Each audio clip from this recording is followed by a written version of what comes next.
She looked up at him with trembling lips and whispered, "You've paid for me. Just do it." The saloon went quiet, every man's glass frozen halfway to his mouth, but the rancher didn't move, his jaw locked, his eyes dark as a brewing storm. What he did next would silence that town forever. So before we begin this story of shame, redemption, and a love that defied the West itself, make sure you like this video and subscribe, because what's coming will grab your heart and never let go. The town of Red Hollow wasn't kind to women who'd run out of luck. Dust, whiskey, and debts. That's all it took to end up behind the saloon's back door, where the madam auctioned off dignity for a handful of coins. When John Callahan rode in that night, he wasn't looking for trouble, just a place to water his horse and forget his loneliness. But then he saw her, a young woman standing under the lantern light, wrist-bound, hair tangled with dust. The madam called her Lydia, though her eyes said she'd once been someone else. The bidding started low, cruel laughter echoing off the walls. John didn't know why his hand rose. Maybe it was the way her chin trembled yet stayed high. Maybe it was that she looked like someone who hadn't yet given up on herself, though the world clearly had. When the madam slammed her hand down and declared, "Sold to the rancher in the hat," the room jeered. Lydia didn't look at him at first. Only when they stepped outside did she whisper those 7 words, "You've paid for me, just do it." John froze. "I didn't buy you for that," he said quietly. "Then why did you?" she asked, tears cutting through the dust on her face. He didn't answer. He just handed her his coat and said, "Because no one else should own another person." They rode into the night, the town fading behind them, but the weight of what had been done, and what hadn't, clung to them both like the desert wind. John's ranch was miles from anywhere, the kind of place that could hide a secret. Lydia said little on the ride there, her silence heavy with shame and confusion. When they arrived, he helped her down from the horse, but she pulled away, her pride still alive, even after everything.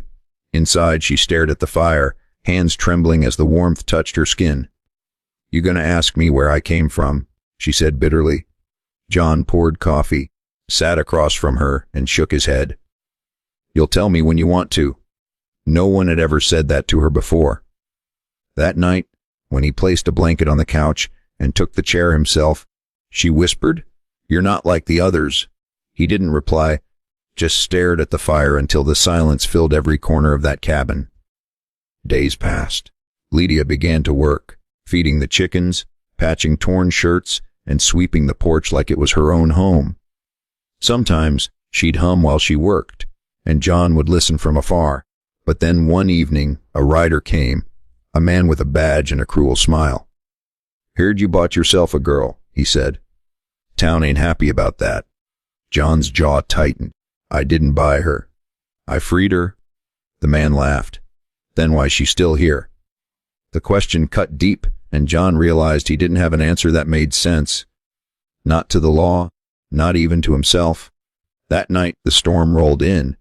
Lightning flashed over the plains, thunder shaking the windows. Lydia sat by the fire, her face pale. "You should have let me go," she whispered. "They'll come for me. They always do." John took a slow breath.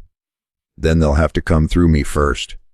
The next morning, 2 men rode up. The sheriff and the madam's hired gun. Lydia's face went cold when she saw them. "She's property," the madam hissed. "You can't own property twice." John stepped out, his hand resting near his holster. "She ain't property. Not anymore." The hired gun reached for his pistol, and that's when the storm broke, both in the sky and in John's heart. 2 shots rang out. When the thunder cleared, only one man stood. John's shoulder bled, but he didn't fall. The sheriff turned his horse and rode off, knowing what justice had already been done. Lydia rushed to John, pressing her hands to his wound, her tears mixing with the rain. "Why did you do that?" she cried. He looked at her, voice low and hoarse. "Because you're worth saving, even if you don't believe it yet." Weeks passed. The ranch healed slowly, and so did they. Lydia began to laugh again, small, hesitant, but real. One evening, as the sun bled gold across the fields, she brought him his hat. "You could have left me," she said softly. "Most men would have." John looked at her, eyes filled with the kind of gentleness that could break a heart. "I didn't want most things," he said. "I wanted you." She stepped closer, her hand brushing his scared cheek. "And now, he whispered, "I'd pay that price again." She smiled through tears, not out of sorrow, but peace. The wind stirred the dry grass, carrying away the last of their pain. From that day on, no one in Red Hollow dared to speak her name in shame again. Because sometimes, in the cruel West, love wasn't found. It was fought for. If this story touched your heart, make sure you like this video and subscribe for more powerful Wild West tales of redemption